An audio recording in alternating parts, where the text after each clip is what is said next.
ဘိုက်အစီချဖို့နဲ့ဝမ်းဘိုက်ကြက်သားတွေကျစ်လစ်စေဖို့အတွက်အထီရောက်ဆုံးနေရာမရွေးလို့ရတဲ့ plank ပလန့်ခန္ဓာကိုယ်ကိုပြင်ပြခဲ့သို့တောင့်လေးထားရသောလေ့ကျင့်ခန်းကိုအသေးစိတ်ရှင်းပြပေးပါမယ်။ဒါဟာဘိုက်ကြက်သားတွေကိုအဓိကအလုပ်လုပ်စေပြီးတစ်ခုလုံးကကြက်သားတွေကိုပါတန်ဆွမ်းစေတဲ့လေ့ကျင့်ခန်းဖြစ်ပါတယ်။တလုံးရမည့်အနေထား posture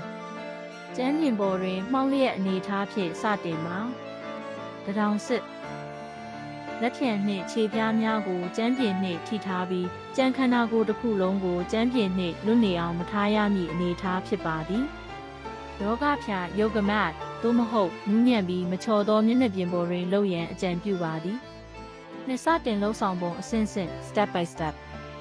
လက်ကိုနေရာချခြင်းလက်ဖြံနှစ်ဖက်ကိုကျမ်းပြင်ပေါ်ချပါ။တထောင်စစ်သည်ပခုံးနှင့်တစ်ဖြောင့်နဲ့တဲတဲတွင်ရှိနေပါစေ။ခြေပြားထောက်ခြင်းခြေပြားများကိုကျမ်းပြင်တွင်ထောက်ပြီးခန္ဓာကိုယ်ကိုအပေါ်သို့မတင်ပါ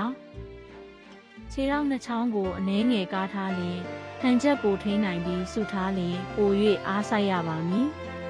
ခန္ဓာကိုယ်ဖြောင့်တန်းခြင်းခေါင်းမှစ၍ကြောတင်ပါခြေပြားအထိခန္ဓာကိုယ်တစ်ခုလုံးကိုပြင်ပြားတစ်ချက်ကဲ့သို့တစ်ဖြောင့်နဲ့ straight line ဖြစ်နေပါစေကြက်သားများကိုညှစ်ထားခြင်းဝမ်းဘိုက်ကြက်သားများကိုအားပြုထားပါဘိုက်ကိုအတွင်းသို့အနှဲငယ်သွင်းထားတဲ့ကဲ့သို့နေပါတင်ပါကြက်သားများကိုလည်းတင်းထားပါအကြည့်လေပင်ကိုတက်တောင့်တက်တာထားပါခေါင်းကိုမော့ခြင်း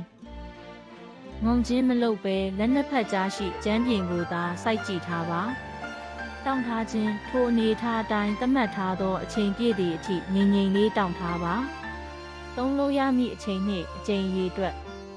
ချိန်မနက်ပိုင်းအိပ်ရာထားချိန်သို့မဟုတ်ညနေပိုင်းလေ့ကျင့်ခန်းလုပ်မိအချိန်များတွင်ပြုလုပ်နိုင်ပါသည်အစာစားပြီးခြင်းမလုပ်သင့်ပါကြာချိန်အစပြိုးလုပ်သူများအနေဖြင့်စက္ကန့်20မှ30အထိတောင့်ထားပါတဖြည်းဖြည်းကျင့်သားရလာလျင်45စက္ကန့်မှ1မိနစ်သို့ထိုထက်ပို၍တောင့်ထားနိုင်ပါသည်အကြိမ် sets တစ်ခါလုံးလျင်3ကြိမ်မှ4ကြိမ်အထိ3-4 sets လုပ်ပေးပါတစ်ကြိမ်နှင့်တစ်ကြိမ်ကြားတွင်စက္ကန့်30ခန့်နားယူပါလေးသတိထားစရာများ precautions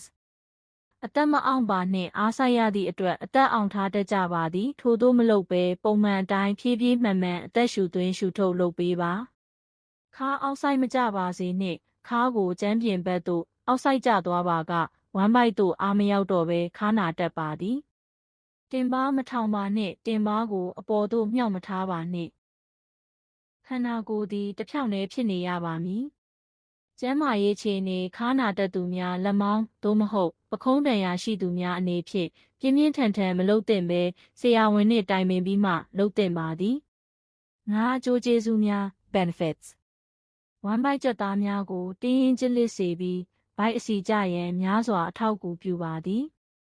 ခါကြောကုန်းပခုံးနှင့်တင်ပါကြက်သားများကိုပါတန်ဆွမ်းစေပါသည်ခန္ဓာကိုယ်အနေထား posture ကိုပုံမူမှန်ကန်လာစေပြီးခါနာခြင်းကိုသက်သာစေပါသည်ခန္ဓာကိုယ်၏ဟန်ချက်ထိန်းနိုင်စွမ်း balance ကိုတိုးတက်စေပါသည်အကြံပြုချက်လေ့ကျင့်ခန်းလုပ်ရုံဖြင့်ဘိုက်အစီချက်ချင်းမကျသွားနိုင်ပါ